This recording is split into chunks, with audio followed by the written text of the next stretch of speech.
அமெரிக்க உபமாநாட்டில் மௌனம் காத்தது இந்தியா. 12 நாடுகள் வெளிப்படையாக ஆதரவு, 9 நாடுகள் எதிர்ப்பு. அரசாங்கத்தினால் உறுதியளிக்கப்பட்ட விடயங்களே அமெரிக்க தீர்மானத்தில் குறிப்பிடப்பட்டுள்ளது. சுமந்திரன். நட்பு நாடுகளுடன் இலங்கை உத்தியோகபற்ற பேச்சுவார்த்தை. குமரன் பத்மநாதன் தொடர்பான கேள்விக்கு அரசாங்கம் இதுவரை பதில் அளிக்கவில்லை.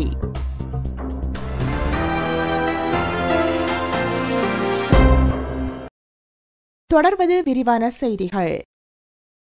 இலங்கை தொடர்பிலான தனது பிரேரணையை அமெரிக்கா ஐநா மனித உரிமை சபையில் முன்வைத்திருந்த நிலையில் இது தொடர்பான உபமாநாடொன்றையும் நேற்று வியாழக்கிழமை ஐநா மனித உரிமை சபையில் நடத்தியிருந்தது. இந்த உபமாநாட்டில் 25 வரையிலான நாடுகள் பங்கெடுத்தன. தவிரவும் மனித உரிமை அமைப்புகள், அரசு சார்பற்ற நிறுவனங்கள், ஐநா அதிகாரிகள், ஊடகவியலாளர்கள், ராஜதந்திரிகள் மற்றும் தமிழர் அமைப்பு பிரதிநிதிகள் என பலரும் கலந்து கொண்டனர். இலங்கை தரப்பில் மொஹான் பீரிஸ் கலந்து கொண்டார். சபையில் சமர்ப்பிக்கப்பட்ட பிரேரணை குறித்த கருத்துக்களை அமெரிக்கா கேட்டறிந்து கொண்டது. இந்த உபமாநாட்டில் பங்கெடுத்திருந்த நாடுகளில் பிரித்தானியா, Ireland, France, Switzerland, Norway, Denmark, Sweden, Australia, Austria, Hungary, Poland, Portugal மற்றும் கனடா ஆகிய நாடுகள் அமெரிக்காவின் பிரேரணைக்கு தங்களின் ஆதரவை தெரிவித்திருந்தன. Pakistan, Russia, Cuba, China, Egypt, Thailand, Philippines, Algeria, Indonesia, Zimbabwe ஆகிய நாடுகள் எதிர்ப்பை தெரிவித்தன. இந்த நாடுகளில் கனடா மற்றும் ஜிம்பாப்வே ஆகியன ஐநா மனித உரிமை சபையில் தற்போது அங்கத்துவம் வகிக்கவில்லை. எனினும் இந்த கருத்தறியும் மாநாட்டில் இந்தியா எந்தவித கருத்தையும் தெரிவிக்காது மௌனத்தை கடைபிடித்தது. சில நாடுகள் இந்த விவகாரத்தை ஸ்ரீலங்காவே பார்த்துக் கொள்ளும் என கூறியிருந்தன. இந்த பிரேரணையை கொண்டு வருவதற்கு பொருத்தமான தருணம் இதுவல்ல என அமெரிக்காவின் பிரேரணைக்கு எதிர்ப்பு தெரிவித்த நாடுகள் தெரிவித்திருந்தன. இந்நிலையில் இலங்கையின் இறையாண்மைக்குள் தலையிடும் செயலாகவே இந்த பிரேரணை இருப்பதாக இலங்கையின் பிரதிநிதி மொஹான் பீரிஸ் கருத்து தெரிவித்ததோடு இலங்கையே தனது உள்நாட்டு விவகாரத்தை கையாண்டு கொள்ளும் எனவும் வலியுறுத்தியிருந்தார். 23 இலங்கை படகு பயணிகளுக்கு புகலிடம் வழங்க ஆஸ்திரேலிய அரசாங்கம் இணக்கம் வெளியிட்டுள்ளது. 2009ஆம் ஆண்டு புகலிடம் பெற்றுக்கொள்ளும் நோக்கில் ஆஸ்திரேலியா நோக்கி பயணம் செய்த இலங்கை அகதிகள் இந்தோனேஷியாவில் தடுக்கப்பட்டமை குறிப்பிடத்தக்கது. இந்த படகில் சுமார் 250க்கும் மேற்பட்ட இலங்கை புகலிட கோரிக்கையாளர்கள் பயணம் செய்தனர். அப்போதைய பிரதமர் கெவின் ராடின் வேண்டுகோளுக்கு இணங்க சிலருக்கு ஆஸ்திரேலிய அரசாங்கம் புகலிடம் வழங்கி வருகின்றது. படகு பயணிகளில் நூற்றுக்கணக்கானவர்களுக்கு இன்னமும் புகலிடம் வழங்கப்படவில்லை. ஆஸ்திரேலியாவில் வருடம் ஒன்றுக்கு 13,750 பேருக்கு புகலிடம் வழங்கப்படுகிறது. படகு மூலம் புகலிடம் கோருவோருக்கு அதிகளவான சந்தர்ப்பம் வழங்கப்படுவதில்லை என்பது குறிப்பிடத்தக்கது.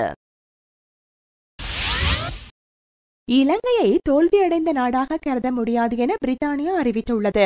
இலங்கையின் ஒட்டுமொத்த பொருளாதாரம் பாரியளவு பின்னடைவை எதிர்நோக்கவில்லை என இலங்கைக்கான பிரித்தானிய உயர்ஸ்தானிகர் ஜான் ரான்கின் தெரிவித்தார். இலங்கையை தோல்வியடைந்த நாடாக பிரித்தானியா ஒருபோதும் அடையாளப்படுத்தவில்லை என அவர் சுட்டிக்காட்டியுள்ளார். ஜனநாயக ரீதியில் தெரிவு செய்யப்பட்ட ஜனாதிபதியினால் இலங்கை ஆட்சி செய்யப்படுவதாக குறிப்பிட்டுள்ளார். உயர்ஸ்தானிகரை கேளுங்கள் என்ற கேள்வி பதில் வீடியோ நிகழ்ச்சிகளில் கலந்து கொண்ட போது இந்த கருத்துக்களை ரான்கின் வெளியிட்டுள்ளார். இலங்கைக்கு எதிரான தீர்மானத்துக்கு ஆதரவளிக்கப்பட மாட்டாது என பாகிஸ்தான் அறிவித்துள்ளது. இலங்கையின் உள் விவகாரங்களில் தலையீடு செய்யக்கூடிய எந்தவொரு தீர்மானத்தையும் ஏற்றுக்கொள்ள முடியாது என தெரிவித்துள்ளது. ஐக்கிய நாடுகள் மனித உரிமை பேரவை அமர்வுகளில் இலங்கைக்கு எதிராக அமெரிக்கா தீர்மானம் நிறைவேற்றும் முயற்சி குறித்து பாகிஸ்தான் இவ்வாறு கருத்து வெளியிட்டுள்ளது.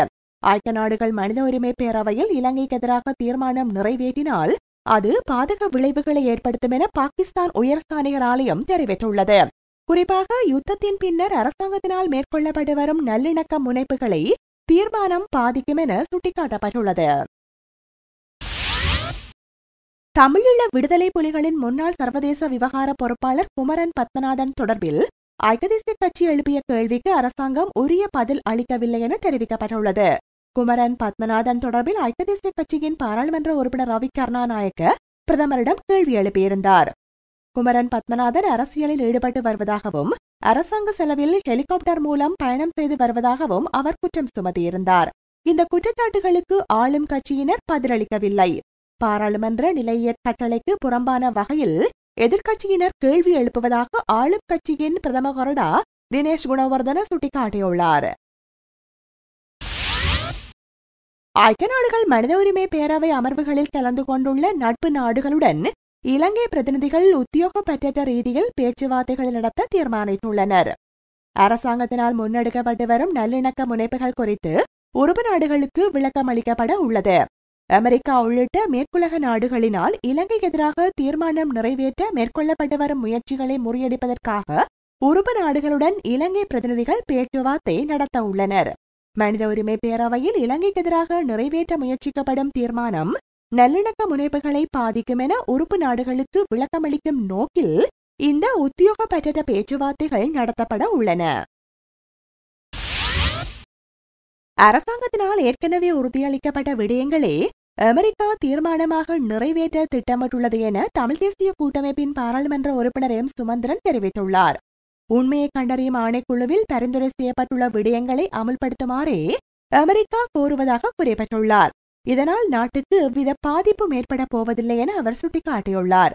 இலங்கைக்கு எதிரான நடவடிக்கையாக அமெரிக்காவின் தீர்மானத்தை நோக்கக்கூடாது என அவர் குறிப்பிட்டுள்ளார். அமெரிக்காவின் தீர்மானத்தை தமிழ் தேசிய கூட்டமைப்பு வரவேற்பதாக தெரிவித்துள்ளார். யுத்த குற்றச் செயல்கள் குறித்து சர்வதேச சமூகம் கேள்வி எழுப்பிய அநேக சந்தர்ப்பங்களில் அரசாங்கம் உண்மையை கண்டறியும் ஆணைக்குழு பொறிமுறை பற்றி விளக்கம் அளித்ததாக குறிப்பிட்டுள்ளார். தற்போது ஆணைக்குழுவின் அறிக்கையும் பரிந்துரைகளும் வெளியிடப்பட்டுள்ளன. உதாரணமாக சிங்கள மற்றும் தமிழ் மொழிகளில் தேசிய கீதம் இசைக்கப்பட வேண்டும் என உண்மையை கண்டறியும் ஆணைக்குழு பரிந்துரை செய்துள்ளது. தேசிய சுதந்திர தின நிகழ்வுகளில் கலந்து கொண்ட ஜனாதிபதி ஆணைக்குழுவின் அறிக்கையை அமுல்படுத்துவதாக வாக்குறுதி அளித்தார் என சுமந்திரன் சுட்டிக்காட்டியுள்ளார். எனினும் அந்த நிகழ்வில் தமிழ் மொழியில் தேசிய கீதம் இசைக்கப்படவில்லை என அவர் குறிப்பிட்டார். இவ்வாறு சின்ன சின்ன பரிந்துரைகள் கூட இன்னமும் அமுல்படுத்தப்படவில்லை என அவர் தெரிவித்துள்ளார். மன்னார் ஆயர் அதிவணக்கத்துக்குரிய ராயப்பு ஜோசப் ஆண்டகே தொடர்பில் ஜாதிக ஹேள உரிமையை தெரிவித்திருக்கும் கருத்துக்கு தமிழ் தேசிய கூட்டமைப்பின் வன்னி மாவட்ட பாராளுமன்ற உறுப்பினர்களான செல்வம் அடைக்கலநாதன் மற்றும் எஸ். வினோ நோகராதலிங்கம் ஆகியோர் தமது கண்டனத்தை தெரிவித்துள்ளனர். இதுகுறித்து அவர்கள் இன்று வெளியிட்டுள்ள அறிக்கையில் அதிவணக்கத்துக்குரிய மன்னார் ஆயர் ராயப்பு ஜோசப் ஆண்டகி அவர்களை உடனடியாக நீதிமன்றில் நிறுத்த வேண்டுமென தெரிவிப்பதற்கு பேரினவாத கட்சியான ஜாதிக ஹேள உரிமையாவுக்கு அருகதை இல்லை. தமிழ் மக்கள் மீதான இனப்படுகொலைக்கும் இறுதியாக முள்ளிவாய்க்காலில் இடம்பெற்ற மனித படுகொலைக்கும் மூல காரணமாக அமைந்தவர்களே இந்த பேரினவாத ஜாதிக ஹேள உரிமைய குழுவினர். வன்னி பெரு நிலப்பரப்பில் வாழ்ந்த ஒட்டுமொத்த தமிழ் மக்களையும் முள்ளிவாய்க்கால் பகுதியில் வைத்து படுகொலை செய்வதற்கு மூல காரணமாக விளங்கியவர் ஜாதிக ஹேள உரிமைய கட்சியினரே என்பதை சர்வதேச சமூகம் புரிந்து கொண்டுள்ளது. யுத்தம் உக்கிரமாக இடம்பெற்ற காலப்பகுதிகளில் இறுதிக்கட்ட யுத்தத்தின் போது இலங்கை கத்தோலிக்க ஆயர் மன்றத்தினதும் மன்னார் ஆயர் உள்ளிட்ட தமிழ் கத்தோலிக்க ஆயர்களினதும் கிறிஸ்து பிறப்பு கால மற்றும் புதுவருடத்தை ஒட்டி மோதல் தவிர்ப்பை கடைபிடிக்குமாறு விடுக்கப்பட்ட கோரிக்கை அரசாங்கத்தினால் உதாசீனம் செய்யப்பட்ட போது இந்த ஜாதிக ஹேள உரிமைய எங்கு போய் ஒளிந்தது? பௌத்த தர்மத்தையும் அரசியல் அமைப்பையும் மீறித்தானே அரசாங்கத்தினால் சொந்த நாட்டு மக்கள் அநியாயமாக படுகொலை செய்யப்பட்டிருக்கின்றனர். அப்போது எங்கோ போய் ஒளிந்து கொண்டது இவர்கள் சொல்லும் அரசியல் அமைப்பு.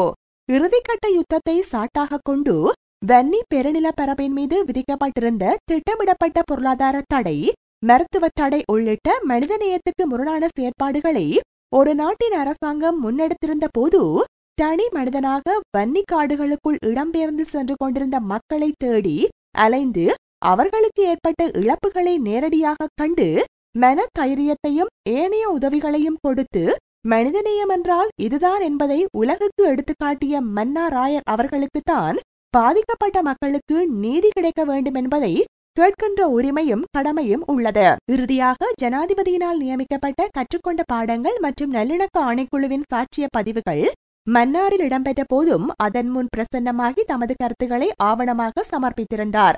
அதே போன்றுதான் சர்வதேச மயமாகி போன தமிழர் விவகாரத்துக்கு நீதியுடன் கூடிய தீர்வு கிட்ட வேண்டுமாயின் சர்வதேச சமூகத்தை நாடுவது ஒன்றும் தவறில்லை.